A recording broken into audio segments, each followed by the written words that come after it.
The group chat goes off on a Thursday evening. Someone found a restaurant. It looks good in the photos.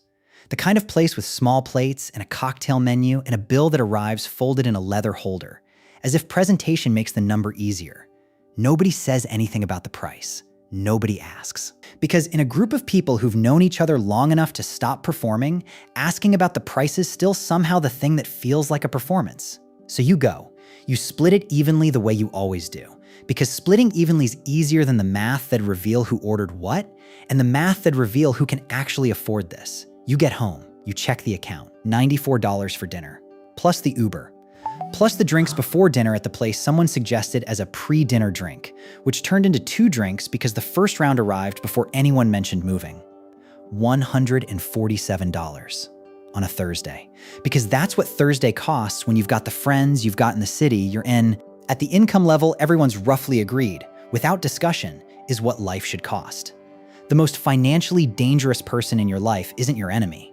They aren't the person who gives bad advice. They aren't the influencer selling the course. They aren't the scammer or the bad investment or the impulse buy you regret the next morning. They look exactly like you. They earn approximately what you earn. They live in a neighborhood similar to yours. They go to the same kinds of places and spend the same kinds of amounts and feel the same quiet tightness at the end of the same kind of month. And they're setting your financial ceiling without either of you knowing it's happening. This mechanism's got a name in behavioral economics, reference group theory. The people you compare yourself to most intensely aren't the people at the extreme ends of the income distribution. Not the wealthy, not the broke. The people you compare yourself to most intensely are the people who look most like you. Same age range, same approximate income, same social context, same city.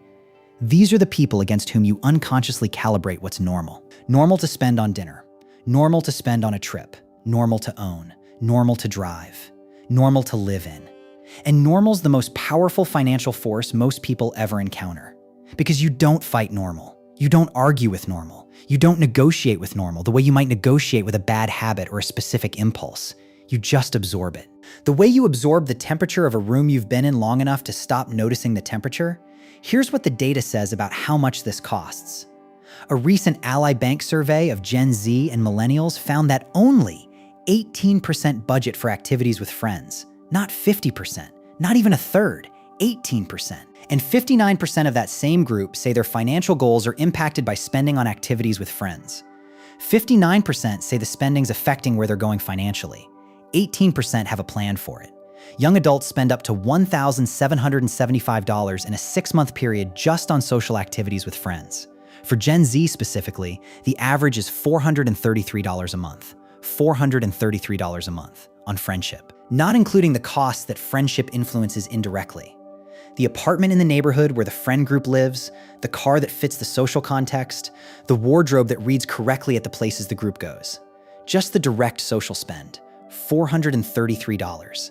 A study published by the Federal Reserve found something that's harder to dismiss as a lifestyle choice and easier to understand as a structural force. When one household in a small neighborhood won a lottery prize, a visible, sudden increase in wealth, the bankruptcy rate among the nearest neighbors increased by 6.59% in the 3 years following the win. Not because the neighbors are careless with money, because the reference point changed. One person in the immediate social radius began spending at a higher level. The visible signals of that spending, the car, the renovation, the vacation, recalibrated what normal looked like for everyone nearby. And the neighbors who couldn't afford the new normal borrowed to meet it anyway. They went bankrupt trying to stay inside a social reality they hadn't chosen, couldn't afford, and didn't examine. This is the mechanism. It doesn't require malice. It requires only that one person you see regularly begins to spend at a level you've decided represents what people like you're supposed to spend. And then that level becomes the baseline. Almost nobody talks openly about money in a friend group. Surveys consistently show that nearly 1 in 5 people say there have been times they couldn't be honest with their friends about their finances. Not with strangers, with their friends. The people who set the reference point are the people no one can be honest with about what the reference point's doing. Money's the last social taboo. You can tell your friends almost anything about your life, except what's happening in your bank account. So the reference point operates in the silence. In the moments where nobody says, I actually can't afford this, because saying that'd require admitting that you aren't on the same level as the people you've been treating as your level. And the identity cost of that admission's higher than the financial cost of the dinner. At least in the moment. Across years, the math reverses. Here's what the divergence actually looks like. 2 people. Same age, same city, same starting income, same friend group. Person 1 stays inside the social context.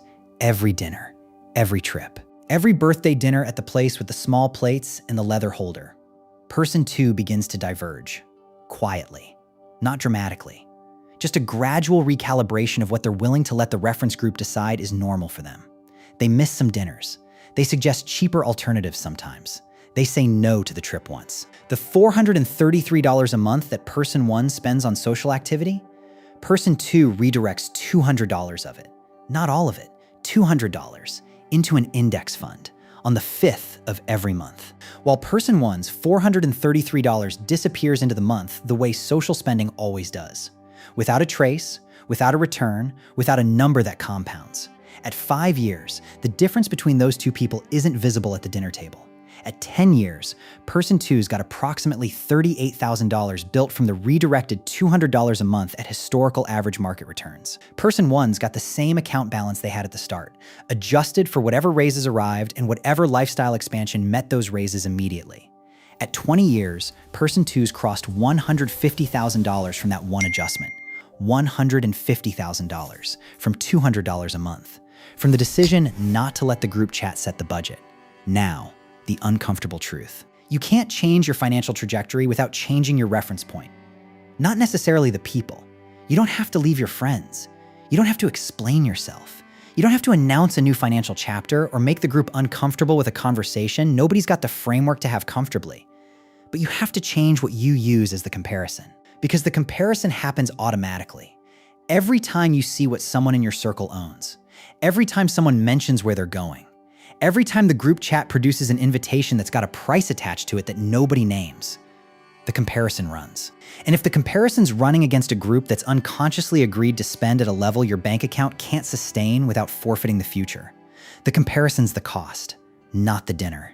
The dinner's just the symptom. The reference point's the disease. The most financially dangerous person in your life isn't trying to hurt you. They're trying to enjoy their Thursday. They're texting because they like you. They're suggesting the restaurant because they found it on Instagram, and it looks good, and it's Thursday. And Thursday's a night people who work too hard deserve a nice dinner. They've no idea they're setting your financial ceiling. They've no idea because the ceiling's invisible, because money's the last taboo, because the reference point operates in silence, because the illusion of equality is what makes the friendship feel safe. And the illusion's expensive, $433 a month. $1,775 in 6 months, $150,000 across 20 years. That's what the reference point costs when you never examine it. The group chat will go off again. It's probably going off right now. The question isn't whether you go. The question's whether you go knowing what you just learned about who's actually setting the number on the bill.